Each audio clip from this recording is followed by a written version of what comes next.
यहूद कहते हैं कि उज़ैर अल्लाह के बेटे हैं और ईसाई कहते हैं कि मसीह अल्लाह के बेटे हैं। ये इनके मुंह की बातें हैं।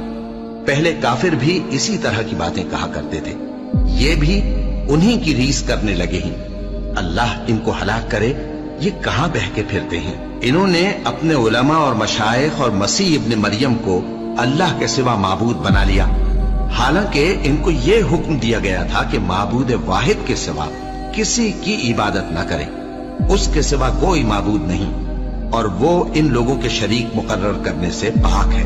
ये चाहते हैं कि अल्लाह के नूर को अपने मुंह से फूंक मारकर बुझा दें, और अल्लाह अपने नूर को पूरा किए बगैर रहने का नहीं, अगरचे काफिरों को बुरा ही लगे।